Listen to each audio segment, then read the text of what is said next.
गुरुर्ब्रह्मा गुरुर्विष्णु गुरुर्देवो महेश्वराय गुरुर्साक्षात् परब्रह्मा तस्मै श्री गुरुवे नमः।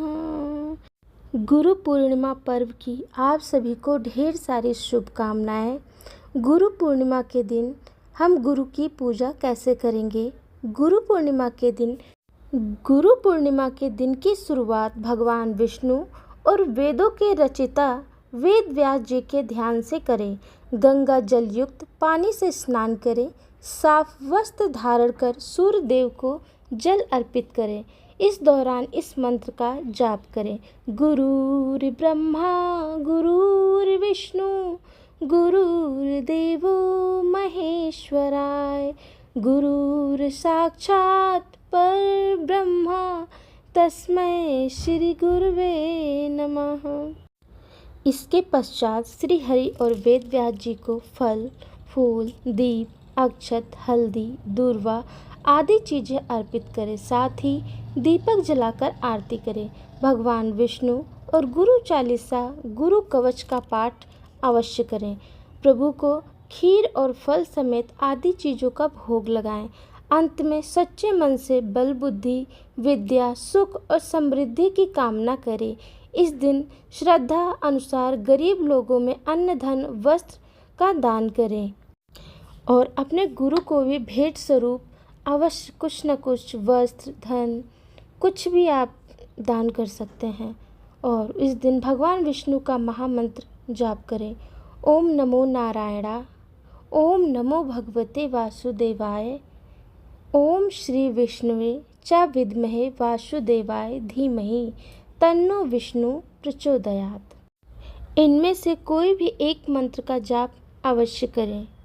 यदि आप भी गुरु पूर्णिमा के दिन व्रत रखकर अपने गुरुजनों का आशीर्वाद पाना चाहते हैं और चंद्रमा के दोष से मुक्ति पाना चाहते हैं तो यह आप गुरु पूर्णिमा की कथा को पढ़कर अपनी कामना के लिए प्रार्थना अवश्य करें।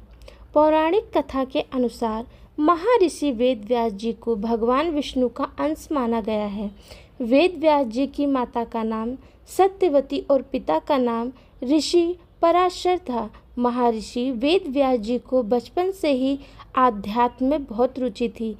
एक बार उन्होंने अपने माता पिता से प्रभु के दर्शन की इच्छा प्रकट की और वन में तपस्या करने की अनुमति मांगी।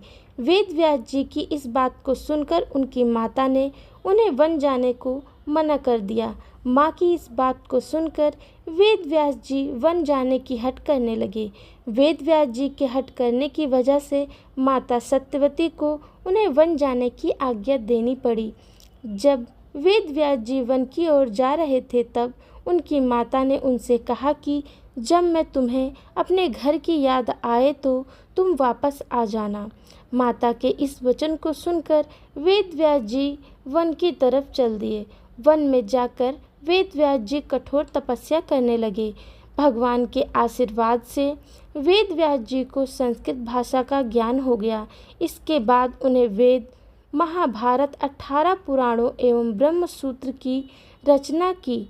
लोगों को वेदों का ज्ञान देने की वजह से आज भी इन्हें गुरु पूर्णिमा के दिन प्रथम गुरु के रूप में याद किया जाता है। जब ऋषि वेद व्यास जी की तपस्या पूर्ण हुई तब उन्हें भगवान शिव ने दर्शन दिए और उन्हें ब्रह्म ज्ञान का सार समझाया। साथ ही भगवान शिव ने उन्हें इस ज्ञान को सभी तक पहुंचाने का जिम्मा भी सौंपा। ऋषि वेद व्यास ने इस ज्ञान के आधार पर चारों वेदों और कई गूढ़ ग्रंथों की रचना की। इसके बाद ऋषि व्यास जी ने एक आश्रम का निर्माण किया जहां उन्हें कई अन्य ऋषियों को ब्रह्म ज्ञान दिया। उन ऋषियों ने ऋषि व्यास जी को अपना गुरु मानकर उनकी पूजा की।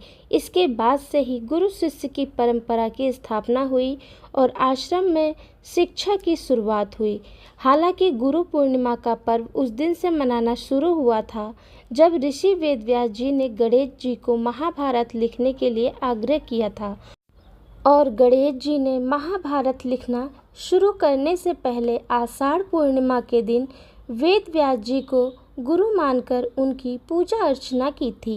बोलो श्री गणेश भगवान की जय, अपने अपने गुरुओं की जय। जानकारी अच्छी लगी हो तो प्लीज़ लाइक शेयर कमेंट अवश्य करें।